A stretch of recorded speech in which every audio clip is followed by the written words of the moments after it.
আসসালামু আলাইকুম। আমরা ওয়াইড এরিয়া নেটওয়ার্ক নিয়ে কথা বলছিলাম লাস্ট কয়েকটা ভিডিওতে। আমাদের লাস্ট ভিডিওতে দেখেছিলাম যে আমরা কিভাবে একটা নেট এবং প্যাড কনফিগারেশন করে কিভাবে ইন্টারনেটের মধ্যে অ্যাক্সেস করতে পারি, এবং আমরা অ্যাক্সেস কন্ট্রোল লিস্ট দেখেছিলাম, আবার পয়েন্ট টু পয়েন্ট নেটওয়ার্কের কানেকশনগুলো দেখেছিলাম। তো আজকে আমরা আমাদের নেটওয়ার্ক সিস্টেমের সবচেয়ে ইম্পর্টেন্ট টপিক ভিপিএন এবং আইপিসেক নিয়ে কাজ শুরু করব। এটা আমাদের তিনটা পার্ট। তো ফার্স্ট পার্টে আমরা আজকে জাস্ট থিওরিটা দেখব। সেকেন্ড পার্টে জিআরই কনফিগারেশন, এবং থার্ড পার্টে আমরা আইপিসেক কনফিগারেশন করব। তো আমরা একটু থিওরিটা দেখে নিই। প্রথম কোশ্চেন চলে আসে ভিপিএন দেখাতে, ভিপিএন অ্যান্ড আইপিসেকের মধ্যে, যে ভিপিএন জিনিসটা আসলে কি। তো আমরা বিভিন্ন সফটওয়্যার ইউজ করে থাকি মোবাইলের মধ্যে অথবা কম্পিউটারের ব্রাউজারের মধ্যে, এবং বিভিন্ন আলাদা সফটওয়্যার পাওয়া যায়, পেইড সফটওয়্যার অথবা ফ্রি ওপেন সোর্স সফটওয়্যার পাওয়া যায়। তো ওইগুলো ইউজ করে আমরা ভিপিএন কানেক্ট করতে পারি।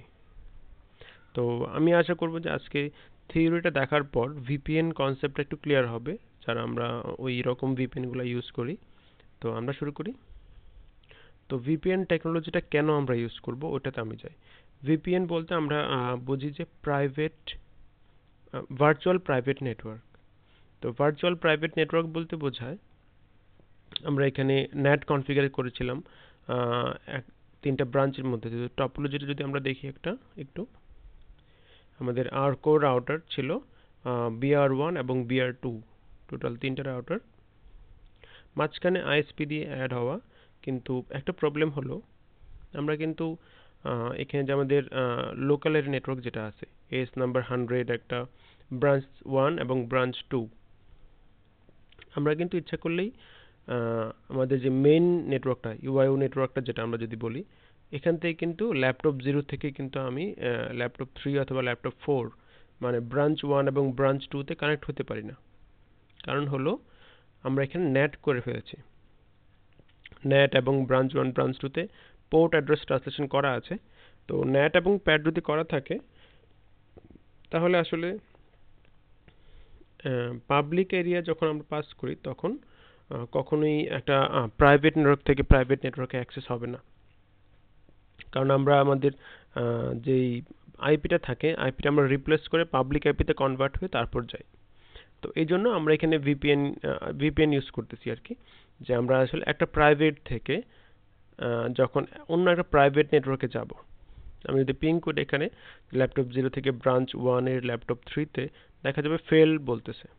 কিন্তু যদি আমি আবার পিং করি ল্যাপটপ 0 থেকে ব্রাঞ্চ 1 এ রাউটারটাতে, ওইখানে আবার পিং করবে। কারণ আমরা কিন্তু প্রাইভেট আইপিতে পিং করতেছি না, আমরা পাবলিক আইপিতে পিং করতেছি।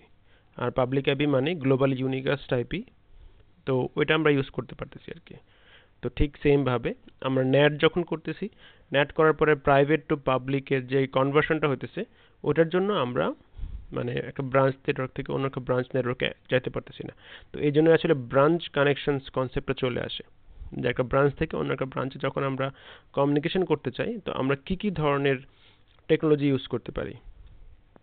তো ওই টেকনোলজি থেকে একটা টেকনোলজি হলো ভার্চুয়াল প্রাইভেট এরিয়া নেটওয়ার্ক, যেটা আমরা বলি ভিপিএন।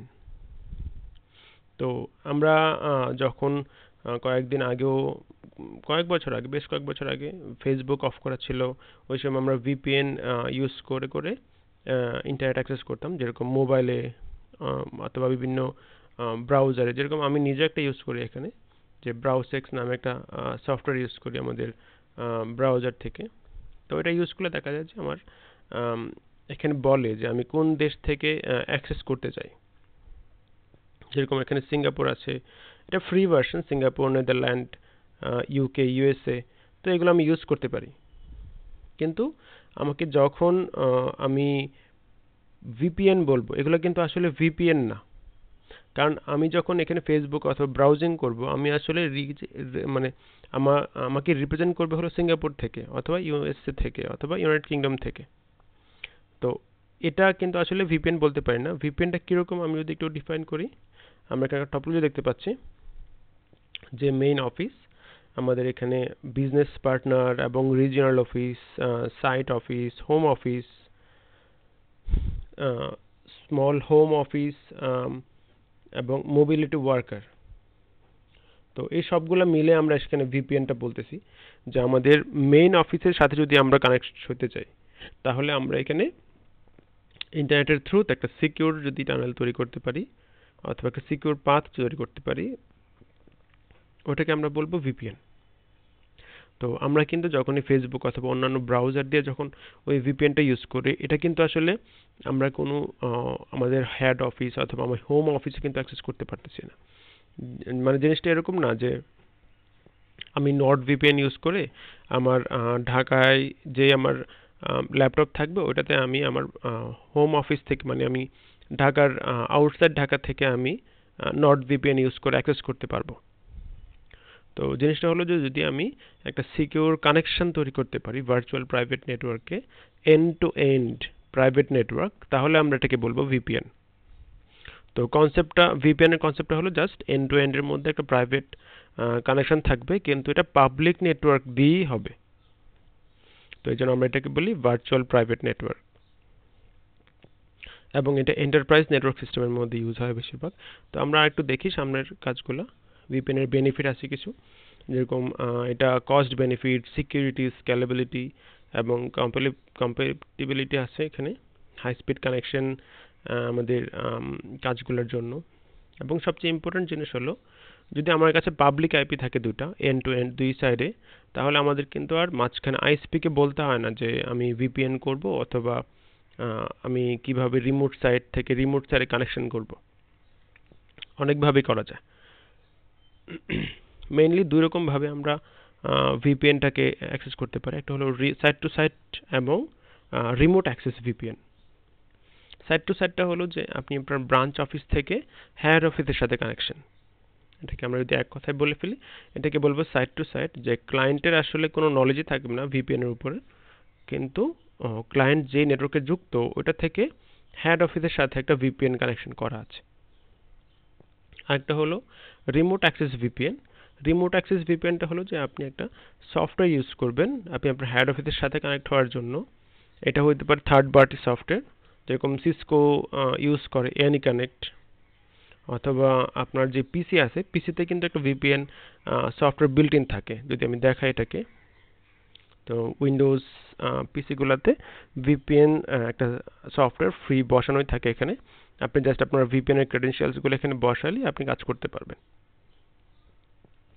এই দুইটা হলো site to site and remote access VPN. তো আমরা একটু ডিটেলসে যাই। Enterprise and service provider VPN. VPN mainly দুই রকম হবে, এন্টারপ্রাইজ এবং সার্ভিস প্রোভাইডার ভিপিএন। তো এন্টারপ্রাইজ ভিপিএন এর মধ্যে যেগুলো আছে, একটা হলো আমরা দেখে ফেলেছি অলরেডি যে এগুলা সার্ভিস প্রোভাইডার থেকে কোনো আপডেট নিতে হয় না, আমরা নিজেরাই করতে পারি, যেরকম সাইট টু সাইট ভিপিএন আর রিমোট অ্যাক্সেস।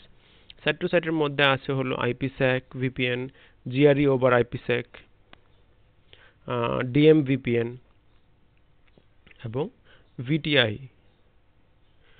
রিমোট অ্যাক্সেসের মধ্যে হলো client base IPsec VPN connection আর ক্লায়েন্টলেস এসএসএল কানেকশন। আমরা এখান থেকে দেখব মানে বেসিক্যালি দেখব হলো আইপিস্যাক, জিআরই এবং জিআরই ওভার আইপি। তো এই তিনটা আমরা দেখব, এই দুটো দেখব আসলে। আইপিস্যাক এবং জিআরই দেখলেই আইপিস্যাক ওভার জিআরই ওভার আইপিস্যাক হয়ে যায়। আর সার্ভিস প্রোভাইডার ভিপিএন এর মধ্যে আছে হলো লেয়ার 2 এমপিএলএস, লেয়ার 3 এমপিএলএস, ফ্রেম রিলে এবং এটিএম। ফ্রেম রিলেটা আগে ছিল কিন্তু এখন আর ফ্রেম রিলে ইউজ হয় না, তো লেগেসি সলিউশন হিসেবে এগুলা প্রোভাইড করা হয়। তো আমরা নেক্সট এতে যাই, টাইপস অফ ভিপিএন। আমরা টাইপসটা আসলে দেখে ফেলেছি অলরেডি, রিমোট অ্যাক্সেস ভিপিএন এবং আমাদের site to site VPN. Remote access VPN এর মধ্যে আমরা থার্ড পার্টি সফটওয়্যার ইউজ করতে পারি, অথবা আমরা ওই রিমোট অ্যাক্সেস ভিপিএন এর আরেকটা উদাহরণ হলো যে ক্লায়েন্টলেস ভিপিএন, যেটা যে একটাতে ক্লায়েন্ট থাকবে একটাতে ক্লায়েন্ট থাকবে না। ক্লায়েন্টলেস ভিপিএনটা হলো জাস্ট আমরা ব্রাউজিং করে যেগুলো আর কি, যে কোনো একটা ওয়েবসাইট আমরা ব্রাউজ করব অথবা একটা নির্দিষ্ট সফটওয়্যারের ইন্টারফেস আমরা ওয়েব থেকে নিব, ওটাকে আমরা বলবো ব্রাউজার, মানে ক্লায়েন্টলেস ভিপিএন, যেটা আমরা ওয়েব ব্রাউজারের মাধ্যমে কাজ করি। আর এটা হলো ক্লায়েন্ট বেস ভিপিএন, যেটা আমরা থার্ড পার্টি সফটওয়্যার সিসকো এনিকানেক্ট অথবা যে কোনো ভিপিএন সফটওয়্যারগুলো নিয়ে কাজ করতে পারবো। এসএসএল ভিপিএন এবং আইপিসেক এর মধ্যে ডিফারেন্স এখানে কিছু দেখানো হয়েছে। আমরা মেইনলি আজকে সাইট টু সাইট ভিপিএনটা বেশিরভাগ দেখব। এখানে সাইট টু সাইট ভিপিএন এর কথা বলা হয়েছে জিআরই ওভার আইপিসেক। তো জিআরইটা কি? জিআরইটা হলো আমাদের দেশে আসলে জিআরই সবচেয়ে বেশি ইউজ হয়। জিআরই ওভার আইপিসেক অথবা জিআরইটা হলো জাস্ট আমাদের জেনারেল রাউটিং এনক্যাপসুলেশন, যেখানে কোনো সিকিউরিটি থাকবে না। ভিপিএন টানেল তৈরি হবে কিন্তু কোনো সিকিউরিটি প্রোভাইড করবে না এখানে। তো এটা হলো আমাদের জিআরই। কিন্তু যদি আমরা শুধু আইপিসেক ইউজ করি, আইপিসেকের মধ্যে কিন্তু অনেক সিকিউরিটি প্রোটোকল ইউজ করা হয় এবং এটা অনেক বেশি সিকিউর। তো জিআরই ইউজ করা হয় অনেক সময়, শুধুমাত্র আইপিসেক ইউজ করা হয় অথবা দুইটা ইউজ করা হয়, যে জিআরই ওভার আইপিসেক। তো আমরা নেক্সটে দেখব এগুলোকে। তো জিআরই হেডার এখানে দেখা যাচ্ছে, জিআরই এবং আইপি ট্রান্সপোর্ট প্রোটোকল এবং আমাদের ক্যারিয়ার প্রোটোকল কি হবে। কিন্তু জিআরই একটা জিনিস মনে রাখতে হবে, জিআরই কিন্তু সিকিউরিটি না, সিকিউর প্রোভাইড করে না। এটা কিন্তু প্লেন টেক্সটে ডেটা ট্রান্সফার করে। এখানে ফুল ওভারঅল যেই সিনারিওটা দেখানো হয়েছে, এখানে আমাদের অরিজিনাল আইপি প্যাকেটের উপরে জিআরই টানেল তৈরি করা হয়েছে এবং জিআরই টানেলের উপরে আইপিসেক ভিপিএন তৈরি করা হয়েছে। তো এটা কিন্তু আসলে ইন্টারনেটের মাধ্যমে ট্রান্সফার হবে, জাস্ট আমরা একটা টানেল তৈরি করব, সিকিউর টানেল। ডিএম ভিপিএন এর কথা বলা হয়েছে এখানে, site to site VPN. DM ভিপিএনটা হলো কি, যে আমরা যদি অনেকগুলা সার্ভিস থাকে, যে আমার অনেকগুলা ব্রাঞ্চ অফিস, তো আমি তো একটা মানে আমরা সিঙ্গেল যে ব্রাঞ্চ টু হেড অফিস ওরকম করতে পারি আর কি, একটা অপশন, যেটা হলো সাইট টু সাইট ভিপিএন। আর একটা হলো যে আমি সবগুলা ব্রাঞ্চ থেকে সবগুলা ব্রাঞ্চের সাথে কমিউনিকেট করতে চাই, তো hub and spoke configuration establish করবে আর কি, যে আমার ব্রাঞ্চ 1 এর সাথে ব্রাঞ্চ হেড অফিস, ব্রাঞ্চ 2 এর সাথে হেড অফিস এবং ব্রাঞ্চ 1 ব্রাঞ্চ 2 দুইটার সাথে কমিউনিকেট করবে, মানে সবগুলোর সাথে সবাই। এটাকে আমরা বলবো ডাইনামিক মাল্টি পয়েন্ট ভিপিএন। তো আইপিসেক ভার্চুয়াল টানেল ইন্টারফেস, এটা আসলে ইউজ খুবই কম, কিন্তু সামনে আস্তে আস্তে আসতেছে এগুলোর ইউজ। এগুলা সিসিএনপির সিলেবাসে চলে যায় আসলে, ডিএমভিপিএন এবং ভিটিআই। এমপিএলএস আছে, এমপিএলএসটা আমাদের পুরোপুরি সার্ভিস প্রোভাইডার থেকে প্রোভাইড করা হয় এবং এখন বাংলাদেশেও অনেকগুলা সার্ভিস প্রোভাইডার আছে যেগুলো এমপিএলএস ইউজ করে। লেয়ার 3 এবং লেয়ার 2 এমপিএলএস যেটা আমরা দেখি আর কি। আইপিসেক যদি আমরা দেখি, সরাসরি আইপিসেক প্রোটোকলটাকে যদি একটু অ্যানালাইসিস করি, তাহলে দেখা যাবে যে এখানে আমাদের বেসিক যে কাজগুলো, যে কনফিডেন্সিয়ালিটি, ইন্টিগ্রিটি, অরিজিন অথেন্টিকেশন, ডিফি-হেলম্যান, এই চারটা জিনিস নিয়ে আসলে মেইনলি কাজ করে।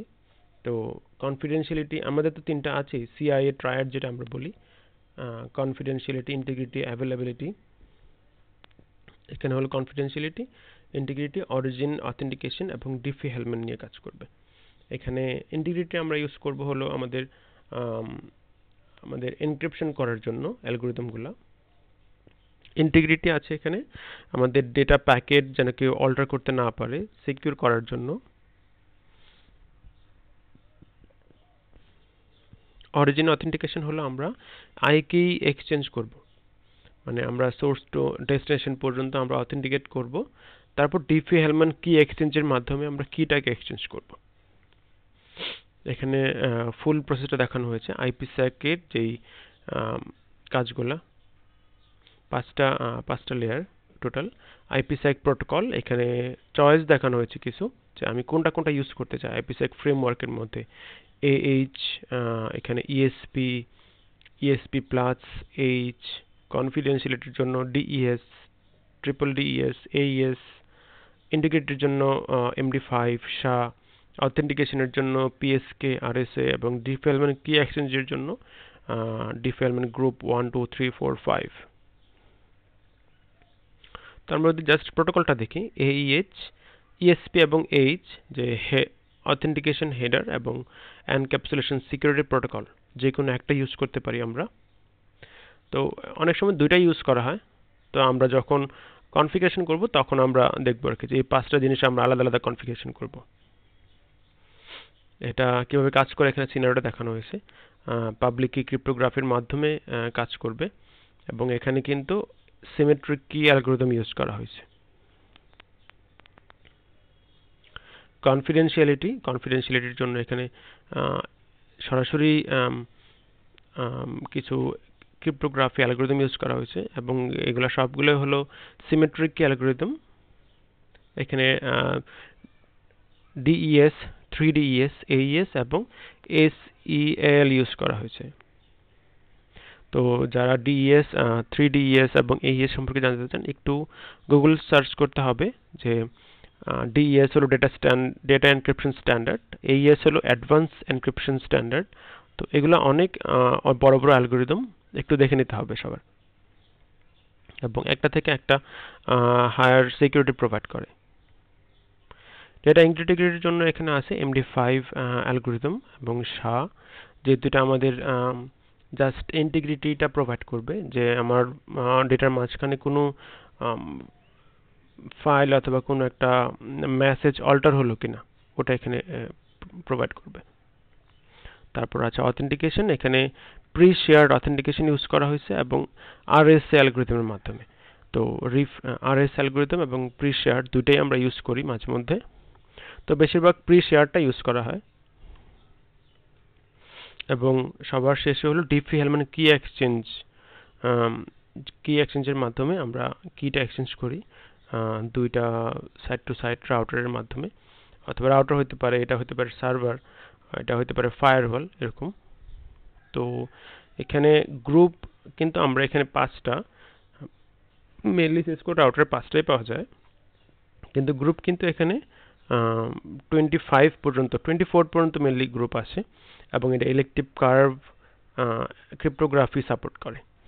তো একটা প্রবলেম যে আমরা গ্রুপ আসলে বাড়াই দিতে পারি, কিন্তু প্রবলেমটা হলো কি যে আমাদের রাউটারের যে প্রসেসর থাকে ওটা তো আমাদের ক্যালকুলেশন করতে হয়। তো যত বেশি গ্রুপ দিব তত বেশি ক্যালকুলেশন করতে হয়। তো এই জন্য আমরা গ্রুপ নাম্বারটা একটু কম দেই, তো আমাদের সিকিউরিটি প্রোভাইড করলেই হবে এই জন্য। তো এতটুকু হলো আমাদের IPsec-এর যেই থিওরিটা। তো আমরা নেক্সটে IPsec কনফিগারেশন এবং GRE কনফিগারেশন করে দেখব, ওই সময় আমরা এগুলোকে আবার একটু ডিসকাস করব। তো ভালো থাকবেন সবাই।